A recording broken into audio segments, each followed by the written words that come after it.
As we get ready for summer vacation, I'd like to show you a photo of a beautiful beach. Now, would you swim here?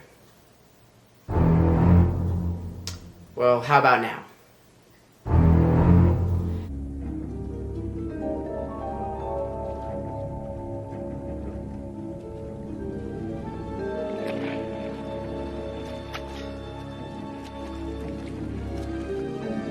The movie we're discussing today is so iconic that just those two musical notes were the only introduction needed. For 50 years, the movie Jaws has been captivating audiences, inspiring filmmakers, and shaping how people view the ocean. Hello, and welcome to Cine-Lyze, where each week we present a disquisition of a film we think is worth watching, or rewatching.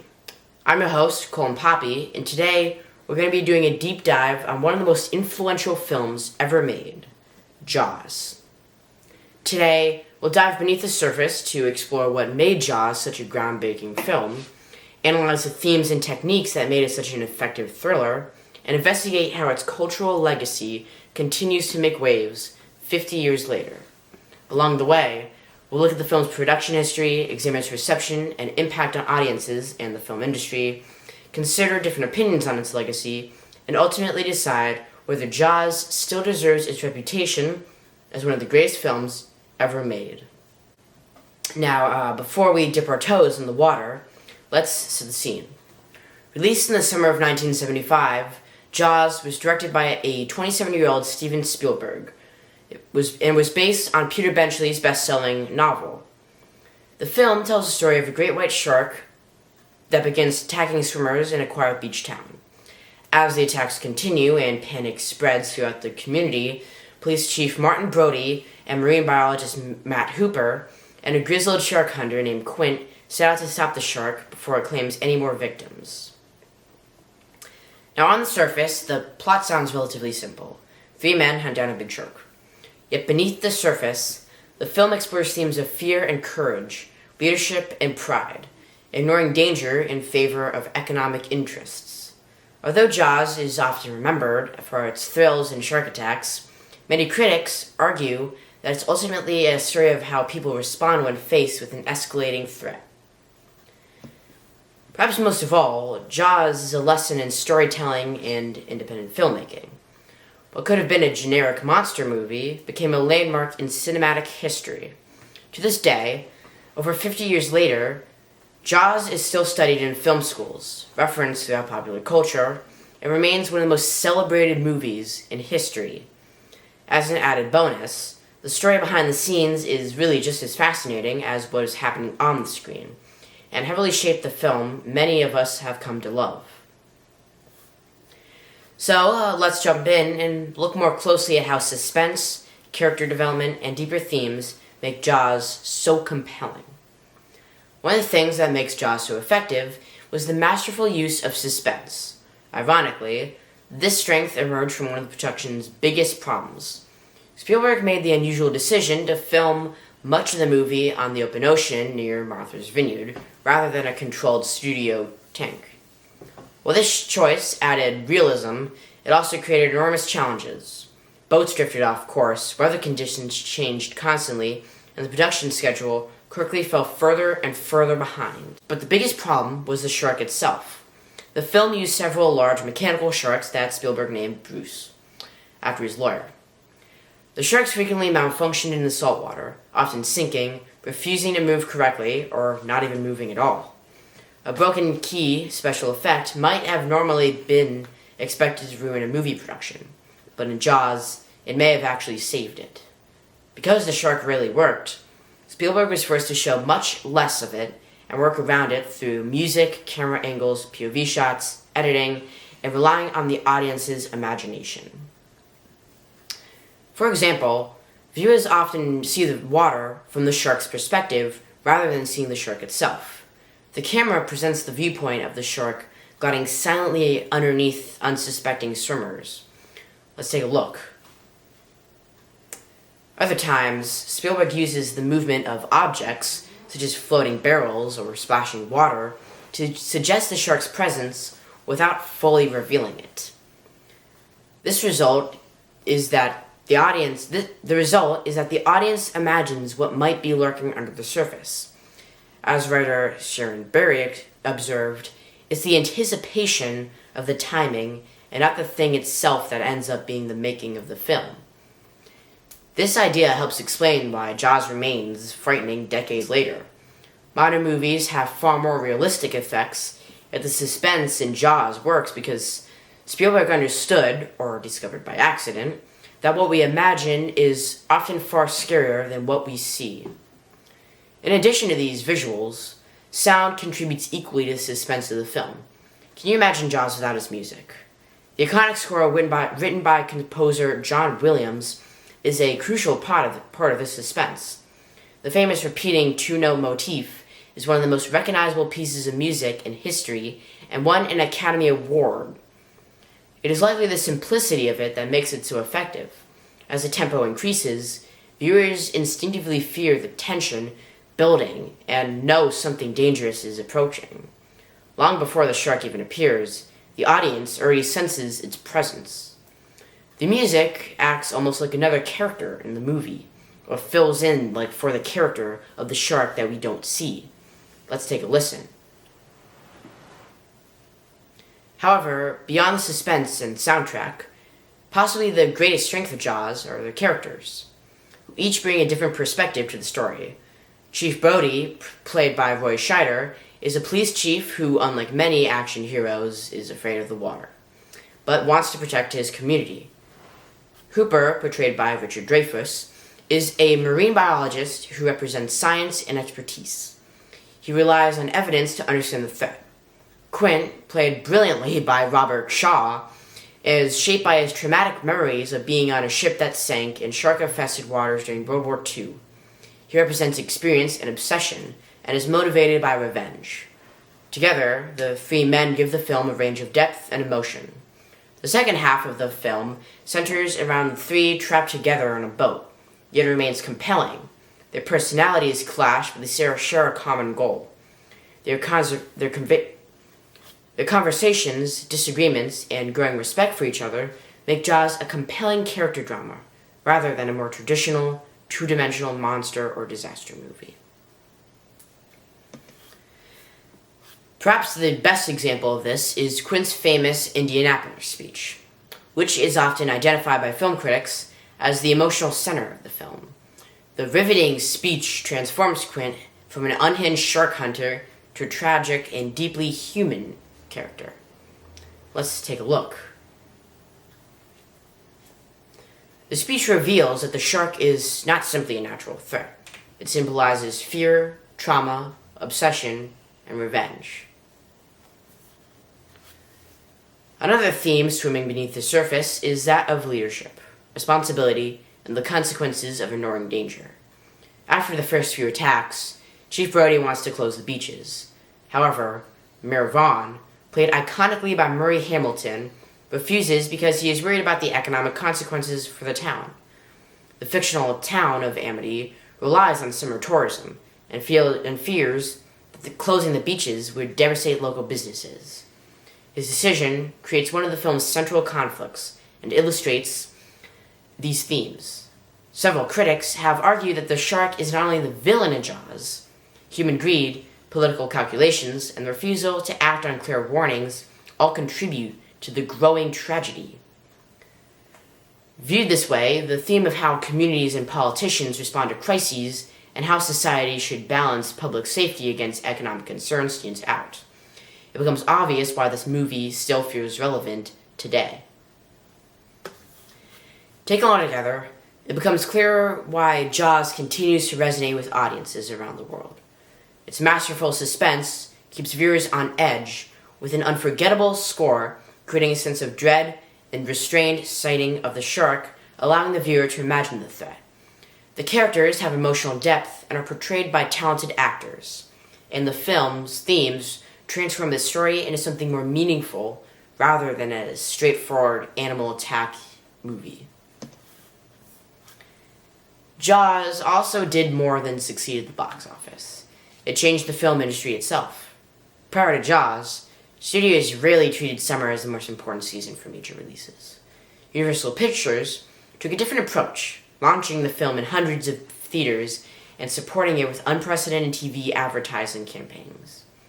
The strategy worked, and Jaws became the highest-grossing film of its time and helped create the modern summer blockbuster. Many film historians argue that this concept would later influence films such as Star Wars, Jurassic Park, and the Marvel pictures. The film also launched Steven Spielberg's career into the stratosphere. Looking back, Spielberg himself has stated that Jaws gave him opportunities and shaped the rest of his career. When Jaws was released in 1975, much of the conversation focused on the thrills and the record-breaking box office success. Moviegoers lined up in theaters, talked about the shark, and quoted the movie's famous lines. However, countless films received praise before fading away from public memory. Jaws took a much different path, and more than 50 years later after its release, it remains one of the most memorable and celebrated films in movie history. So, why exactly does this film's legacy endure, and does Jaws truly deserve its reputation as one of the greatest films ever made?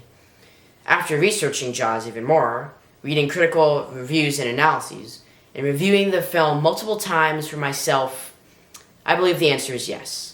Jaws deserves its reputation and place in movie history.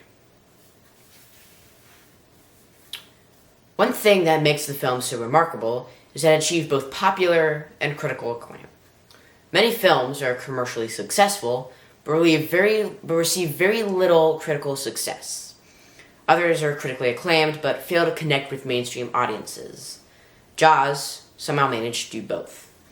It became the highest-grossing film of its time, while also earning widespread praise from critics and continuing to be studied to its day. More importantly, as film critic Roger Ebert argued, Jaws works because the audience actually cares about the characters, not just with the shark. He called it an essentially effective action picture, whose suspense is strengthened by the fact that characters are developed as human beings, rather than disposable victims. As to its enduring legacy, there can be no question that Jaws transformed the film industry. It invented the summer blockbuster by combining a big national theatrical release along with an unprecedented advertising campaign. It proved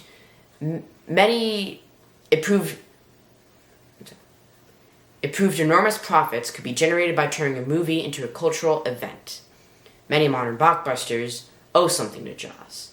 However, I would argue that in repeating this strategy, Hollywood learned the wrong lesson, and studios have focused on the wrong aspects of a film's success.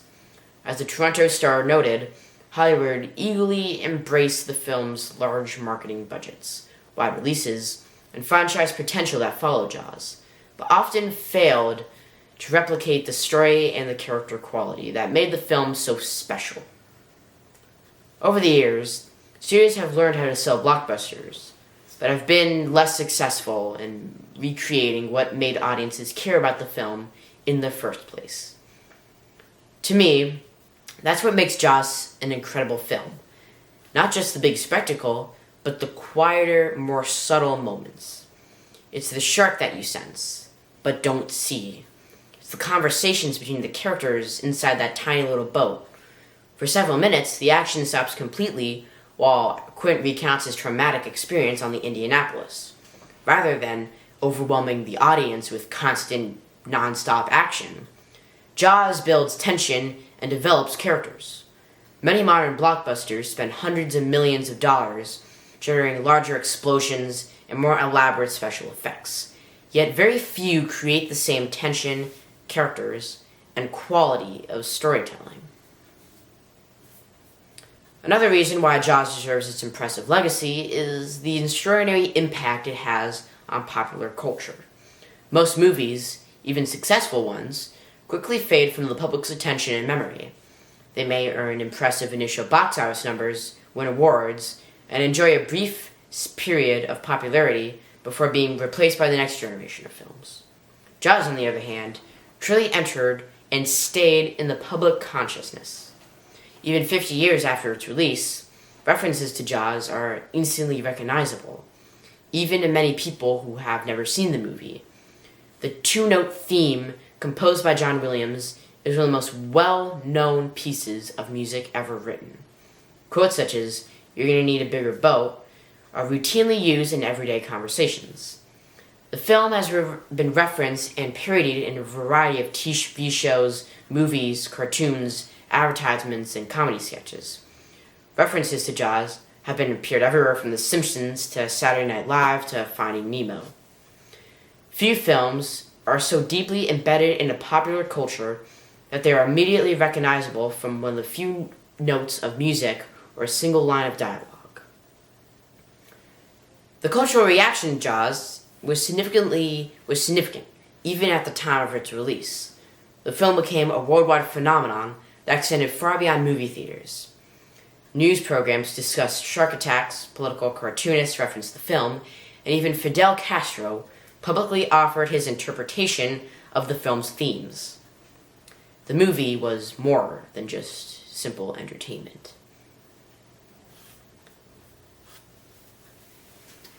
In my opinion, greatness is not measured only in words, box office dollars, or critical reviews. Truly great films have become a part of our cultural vocabulary. They influence how people think, speak, and even joke around. By that standard alone, Jaws is one of the most successful films ever made. Now, to ensure that we are being fair, it's important to consider some of the most common criticisms of Jaws and its sequels. Some argue that Jaws feels slow by modern standards. Compared with current blockbusters, the film spends a significant amount of time developing the characters and building suspense before major action sequences occur. Younger audiences are used to faster pacing and computer-generated effects, and they may find the film less exciting than modern thrillers. However, I believe that this criticism actually highlights some of Jaws' greatest strengths. The intentionally slower pacing allows viewers to become invested in Brody, Hooper, and Quint. The climactic action begins.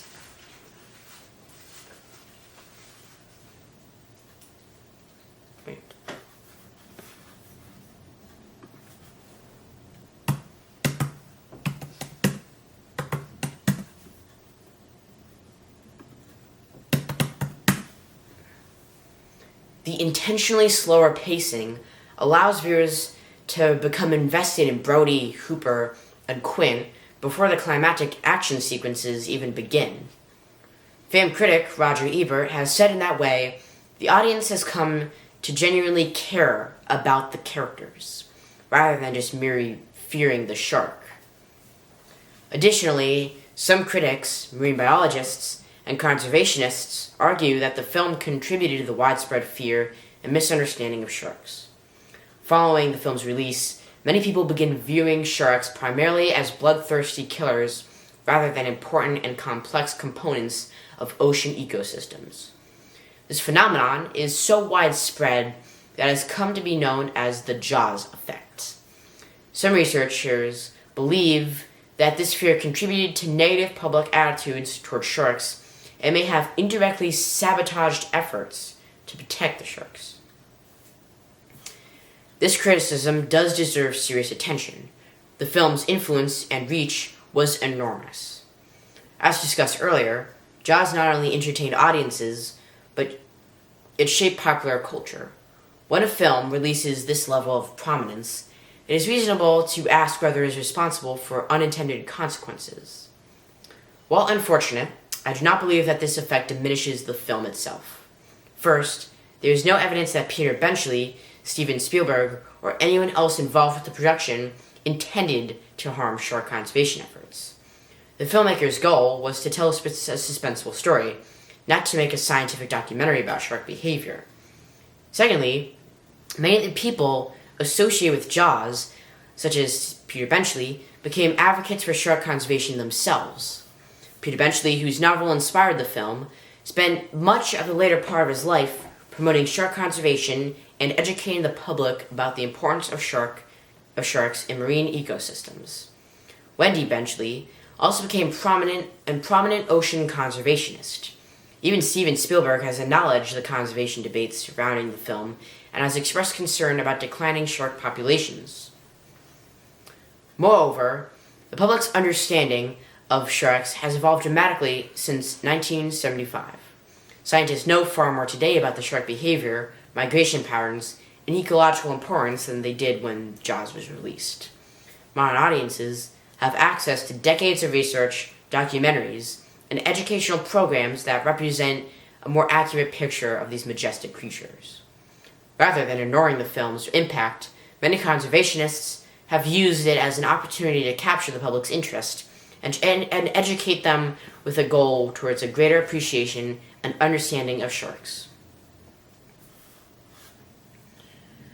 Through its innovative use of suspense, unforgettable score, compelling characters, and thought-provoking themes, Spielberg transformed what could have been a simple shark movie into climactic storytelling.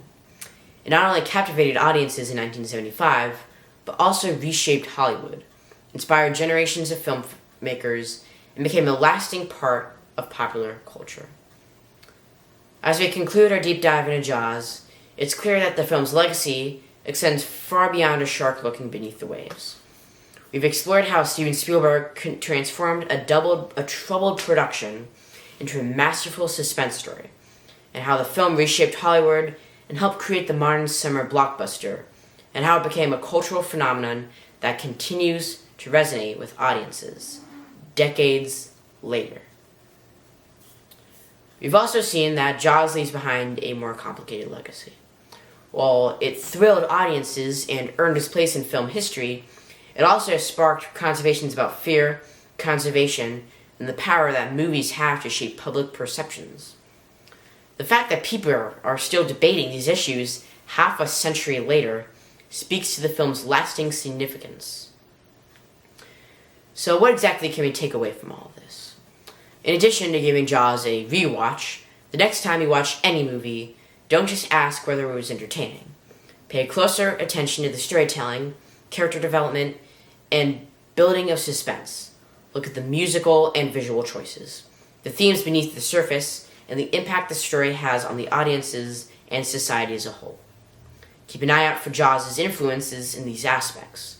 Great films do more than just entertain us. They inspire discussion, evoke emotion, and shape culture. Whether you're a lifelong fan of Jaws or someone who has never seen the film before, I truly encourage you to watch it with a critical eye and really decide for yourself. Does Jaws deserve its place on the list of greatest films ever made? Now, I'd like to thank you for joining me on today's episode of Cine-Lyze. The works cited here today will follow. Until next time, I'm Colton Poppy, reminding you to keep exploring great films, keep asking critical questions, and if you happen to hear those two ominous notes, you may just need a bigger boat.